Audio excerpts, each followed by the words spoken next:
So today I have Niro Feliciano on the show, and I'm so excited about this, you guys. She was on with me a few months ago, and she's absolutely incredible. She's a psychotherapist, and the way that she processes when it comes to relationships and even anxiety, boundaries, all the things, she just brings such incredible tactical wisdom to our lives. And I love her personally. So the fact that we got to sit down and have this conversation, I was so excited about, because with her, I really wanted to dive into relationships and money. And so we're going to talk all through friendships, kids and money, spouses, all the above. So make sure to like, subscribe, and share this episode with a friend. And here's our conversation. Welcome back. Thank you. I know. Thanks for being back. And so last time you were on, we talked about the holidays and all of that. But now I really want to dive in with you during this time to talk about money and relationships, because I mean, I'm not kidding how many questions I get either via social media or on the Ramsey show, so much around relationships and money. And this could be adult kids talking about their parents, marriage, their own kids. I mean, fiancés, it's just all over the place. Money is just this hot button topic for people. And some people find it really hard to talk about anyways. Okay, why?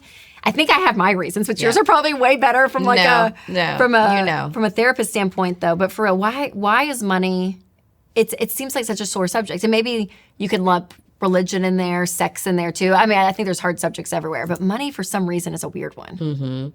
Well, I sat and thought about this on a deeper level because I was thinking about it. Okay, why is it so hard to talk about?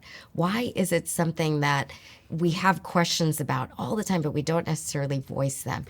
Money is so intricately tied to identity, right? And that's why it gets so personal. Yes. And you look at just two examples of people who grew up with money, people who did not. It shapes the lens in how we see the world, in what we think is possible, in our self-worth, in how we feel validated, and also what we think of in terms of possibilities that are even in the realm of possibility for each individual, and it can be drastically different depending on your views about money and how you grew up. We also attach a set of beliefs to money, right? So say you look at someone with a lot of money, all of a sudden there's certain beliefs that are attached to that person. That's so true. A stereotype about them. Stereotype, right? And people who don't have money. And especially if you look at people who have gone from not having money to having money, they often feel like an identity crisis, right? They feel like they don't know who they are. And all of a sudden people think differently about them. They treat them differently. So there's so many layers to that. Why is it so complicated? Yes. But I think those are some of the big ones. components. Yes. Okay, do you think, because I say this sometimes, so no pressure, you can say I'm wrong. But I'll say a lot of times in some of our events, if I have to contrast the two, I always tell people, or I always use the example of money's not a scorecard. It's not your identity. It can't be, because if it is, then we end up twisted into all these other things. But it's a tool. Like it is a thing in our lives that's there. Some people have more of this, a bigger tool, some people not as much. But we get to use that tool for our lives. And I almost try to take out that level of identity because I think I see it being so disruptive. Right. But as you were talking, I was like, okay, it is so tied to our identity. But is that always, do you think is that a bad thing? Should it be? Should it not be? I don't know, from a therapist standpoint. Oh. Do you have an opinion about it? Yeah, I don't think it should be. Okay. But I think it is for many people. Yes, and I think the way you described it is a healthy use of money, a healthy perception of Thank money. God. Yeah. I was like, man, maybe it really is. No. I think that's the goal, right? Yes. That's the goal, that it isn't. Yes. It's a tool, but it has become very much tied to identity. And again, we talked a little bit about social media on the last episode. Yeah. But I think that's a piece of it too, because our lives have become so performative. Right? 100%. So it is very clear to see who has money and who doesn't, and it doesn't mean that those who don't aren't offering something incredible, even on social media, right? No. Right, totally. Not to say, but... Well, what's so messed up is the people that look like they have it may not even have it. That's exactly right. You know what I mean? So then you have this perception of everybody must be doing great. Yes. And everyone's I'm the only one struggling to Italy for the summer and seeing these amazing places. How is this happening? Yes, right? yes. Yeah. No, you're right. God. It's a false perception. So the one relationship that I feel like I talk about the most and see the most when it comes to money is marriage. Yes. And so it is always, money's always in the top of the top 5, top 3. Sometimes it's the number 1 Yeah. reason of separation and divorce. It's usually number 1. Yes, in America, yes. Yeah. And so when we look at that, and again, here at Ramsey, I think because we're like in it so much and we hear so many issues and people's problems, we like quickly can identify, majority of the time, it's not a money problem. It's a marriage problem. It is, and it's right. coming out as a money problem. But what do you think that tension point? Does it go back because it's our identity and we are usually so opposite as spouses? Or why do you think it is always the number 1 reason? I think, again, multifactorial, right? Sure. And we can start with family of origin, our beliefs about money, how were we raised? Were we raised in that scarcity mindset or an abundance mindset? And then whatever that looked like, that becomes our normal. That's our baseline. Yes. So all of a sudden we think, okay, this is the way it is. This is the way the world works. And then we marry somebody or we're in a relationship with somebody who has totally opposite beliefs. Yeah. So all of a sudden, because there is that piece that's tied to identity, or at least our beliefs and how we see the world, someone's telling us you're wrong. That's not how it is. That isn't how it works. It's very threatening. It's very scary. threatening, and Yes. it feels very personal, especially if money triggers anxiety. That person becomes a huge trigger for our discomfort, and it Yes. affects. We have to deal with it every day, right? Yep, absolutely. So it's a constant. And then we also have the fact that different people have different goals when it comes to money, different hopes, and that may be reflected in our values too. So we're talking about things that are deeply personal, deeply psychological. So when we put them on the table, there's a lot of vulnerability there. Yes. And if it's not met with encouragement and empathy and understanding, which how many times we have money conversations where that's a part of the equation? Totally. Right? Yep. It can feel very intense. Yes. Very intense, brings up all the intense emotions, anger, hurt, sadness. And ultimately, in the end of it, we might walk away feeling like, you don't understand me. Yes. And then we go back to this idea of scarcity, but not in the sense of, the way we often talk about it, but people having those conversations feeling like, I'm not enough, or I don't do enough. Or maybe you don't do enough. That's what my feeling is about you. So, all of those things. It's heightened messy. Emotions Yes. and complex. Yes. So unless we have those tools to just have these conversations in general about anything in the marriage, unless we have them, they're especially needed when it comes to the topic of money. Yes. So, yeah. So interesting because it is always, it's kind of what you said, but I think it is so true. It's always rooted to something deeper, right? And so it's like, oh my gosh, I can't believe you bought the name brand toilet paper from Why did you spend Right. 15 more when we could? Oh my, That's right. And it's like, what is good? Like, and, Right. and what I Is found. it about the toilet paper? That's right. really? Exactly. Right. Yes. And so and it's all of marriage. And I Right. feel like Winston and I are not perfect by any means. But one thing we have been working on so much is not being like, well, I can't believe you did X, Y, and Z. But to really try to, and it doesn't always work. It's not always perfect, but to try to understand like what made, I call it whooshing, where you're like, Yes. whoosh. Yes. I'm like, All the I just whooshed. I was like, oh my gosh, that just made me like. That should be tense a up. term. I know, whoosh. Yeah. I know, we're It's whooshing. describes it well. But I'm like, if that ever comes through me, and I'm such an urgent person, so I immediately want to start verbalizing. Yep. But just to take a beat and be like, okay, what was that? Yeah. Why? Like, and can I do any self-reflection, like down to the root cause? And I think when you do that, healthy. Well, and it doesn't always happen. But I get it. also the scary thing is when you find that, and if it's kind of a new revelation of like, oh my gosh, I never thought I was insecure about that, or fill in the blank, to then bring that to another person.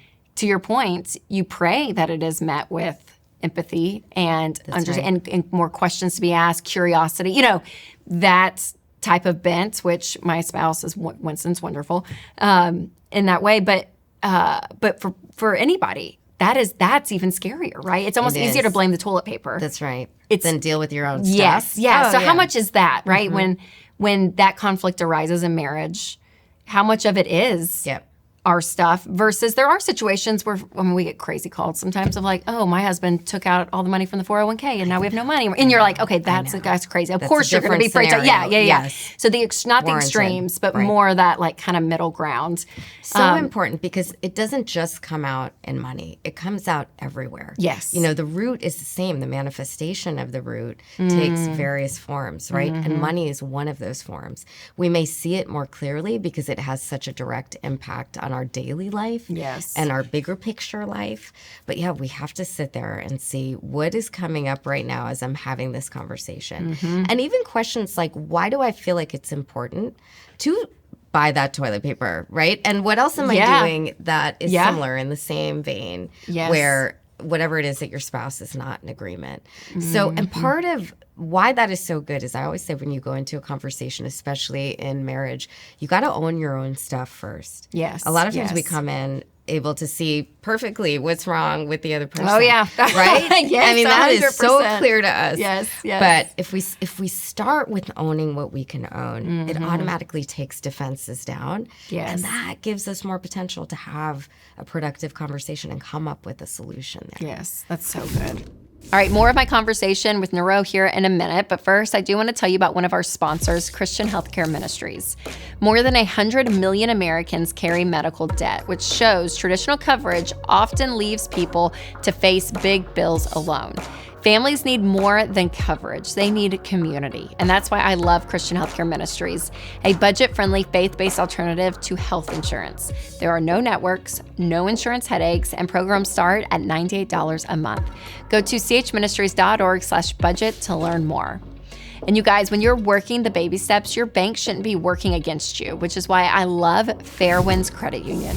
They share Ramsey values like getting out of debt, saving for the future, and putting people first. Their smart checking and savings bundle was designed to line up with the baby steps. So if you're ready to move your money somewhere that supports your financial goals, Fairwinds is what you've been looking for. Just head to fairwinds.org/Ramsey to open your smart checking and savings bundle today. So with our kids, when we're thinking about our kids, people ask me a lot, like, oh my gosh, how do I teach my kids about money? And what do I tell them about situations? And we were just talking about right before this that, I always use this phrase, share but don't scare. I love that. And so you do have to be like really discerning of what that is for each kid, right? Because it's not really even an age thing, but emotionally, like what can they handle? So what would you say to a family that they're maybe financially they're going through like a hardship, and they're at this point where they're like, we're gonna have to make some hard decisions. Our lifestyle's gonna have to change some, or maybe they have been quote unquote fine, but maybe they're trying to get out of debt. And they're like, listen, we're going to sacrifice our lifestyle in order to do this. But if there's changes with money, and more in a quote unquote like negative way, more taking away for the kids' lifestyle, how do you approach that with your kids? How would you say to have these conversations? Because you want them to be mindful. And I think it depends on the age of the kid and the developmental readiness to have these conversations. And really what that reflects is how much detail are we going to share, right? Yes, that's right, If they're a really young kid, you might not want to talk about the fact that you just got laid off yesterday, right? Whereas an older kid might be able to handle it. But I think at the end of the day, any conversation that has potential to affect kids emotionally, you want to start with where they're at and what they know. So maybe they've already seen changes. Maybe they've seen a parent around all the time. Asking questions is good. What do you think about what you're seeing right now at home? But I think it's important to be transparent about that. And you want them to understand, especially as they're going into adulthood, there are changes that are going to happen in life. And we can adapt to those changes, right? It's not the end of the world. You want to reassure them that certain things are not going to change. So you might want to start with that even. We're together as a family. There's amazing things that we're going to do. We're going to have fun. These are the things that we're going to continue to do. We may have to make changes when it comes to, whatever it is. I mean, for some families, it's, just basic discretionary spending. We're not going to Starbucks every week or whatever it is that they do. Totally. But that's okay. And there might be a time where we can do that again. Yes. But for now, we're going to all do this together as a family. Yes. Maybe there is that financial goal. Maybe there's a financial reward at the end of it too, where they can look ahead to say, if we do this now, then we can look forward to this in the future. Yeah, and what that does too is when you do have to, whether it's your own choosing or not, pull back on some of just the quote unquote spending and stuff, it almost declutters, right, in a sense, your life and what you've been doing. And then you can kind of actually get back to this root of family and connection and all of this. So with that side, more of like that emotional side of life and money, our kids walk through so much like comparison. They see, I mean, and I know that like I had some of this even in high school, and I hate to like compare generations, but I'm like, mine was like a $15 Abercrombie t-shirt or something. We talk about this all the time. And now it's like, I mean, $79, crazy, yoga pants from, or whatever trips it is. to Sephora when they're 10 years old. Yes, yes. I mean, it's just, it seems like more expensive and bigger even now for the kids today. So for parents, how do you parent in today's world? I mean, I can talk all day about budgeting and like all of that, but like when it comes to like the heart issues and all of that, how do you coach parents in that? Number one, you have to model it. You have to look at the messaging in your household. You're telling them not to compare. They don't have to have everything, but are you trying to keep up with everybody around you? Are you talking about what that person looks like or what they have? Yeah, the conversations, can I tell you? That's what's wild, what they pick up on. I know I always heard that. People are like, oh my gosh, your kids pick up on everything. Now, unbelievable. So I think your conversation, what you're saying, they are assuming you're valuing that. If that's what you talk about. You have to model it. I actually, this was what my first book was about. This book won't make you happy. It was all about contentment. Yes. And comparison is big in that realm, right? I mean, it takes us away from contentment really fast. 100%. But I think that's a piece of it. And the other thing is, comparison, I mean, in some ways it's gotten a bad rap. I mean, there is this psychological process called a heuristic that utilizes comparison in a very healthy way. In a good way, us to make decisions, right? Totally. But the problem is we're always doing what's called upward social comparison, not downward. So we're always looking at people who have more, do more, are better, but not the reverse. And this is also where I think volunteer and service is so important as a family and for your kids. And I'll give you an example. When I took my daughter to college recently, as you know, we walked into a room. It was tiny, Rachel. This room was tiny. And not is only she sharing it she's too? Sharing with someone else. Yes. But the bathroom is in their room, and it's attached to a triple, and those girls have to come into their room to use a bathroom. So I was looking at it like, oh my gosh, and trying to be positive about it. Like, it's so tiny. I was like, it's small. And she goes, Mom, like, I've done ASP. That's the Appalachian Service Project. She and my husband and her brother go every year. And she's like, I've seen how those people live. Like, this is fine. This is fine. She said that to me. Unbelievable. So it gets in their psychology. You have to expose them to other things other than the bubble that they're living in. Yes. And that makes a difference. It makes a difference. Oh my gosh. It's a good use of comparison. Yeah, for sure. 100%. Okay, I love the upward. I've never heard that though. Yes. The upward comparison. That's so true Versus though. Because downward. I always kind of take it in the negative. Sure. Because it's that. But versus, that's so good. And the upward can inspire us, right? 100%, to yes. do things and there's always still a level of, and I wish I remember who wrote this. Sorry, author, that I'm not going to quote you on. Of like it's natural, like even tribe instinct of like, where do I, just from like a survival standpoint, right? So I mean, like there's a part of it that's just so innate, but it's when it gets excessive. Yeah. And when we start driving our own decisions because of everyone else, right? Like there starts to be a point. Okay, so let's talk about another relationship, friends. So this is like, it's a different world, I feel like a little bit too, as we talked about like what our kids are growing up in, but even today. So I hear from people a lot of like, I'm in a wedding and I have a bachelorette party and I have, or a trip, not even a, I'm going on a trip. It's a trip. It's a trip. These showers and all this, it's like the wedding expenses. And then, you can have the babies. I'm at the age, I'm going to show my age, like the 40th, birthdays are happening. And they've been happening for a few years, like with this span. But there are trips with those too. Now there's trips, yes. Yep. The 50, I mean, it's just, I think they're going to people 30 now or 10. I don't know. It's just, it feels like there's a lot of money being spent. And it's wonderful and fun if you have the ability to do it. But when you look at your budget and you're like, I can't be in 4 of my friends' weddings to do X, Y, and Z, or I can't fly to this city because my best friend's having her baby. That's right. Whatever it looks like, friendship seems to be costing more and more. A lot. And so friendships are expensive. Yeah, sometimes. right. Yes. So, and I know obviously if you have a great friend, my prayer is that people have the friends that if you say I can't do it, that they, number one, understand. Number two, maybe find a workaround or whatever. Like that's a perfect scenario. But if people are in relationships with other people, friendships, and they feel like I don't know how I'm going to say no to this.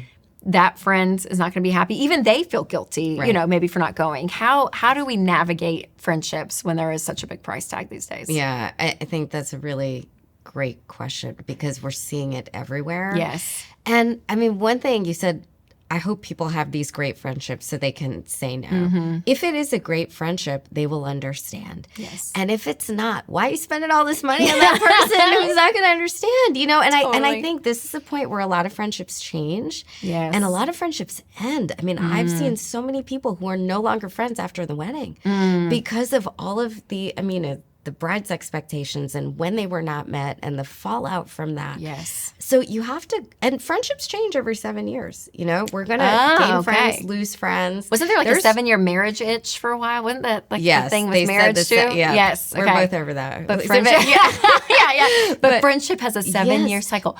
Because we change and we evolve and we may not connect as deeply with friends if they're not evolving in the same direction that we are, you know, and if our friendship was based on things that ultimately are not that consequential, you know, as you get older.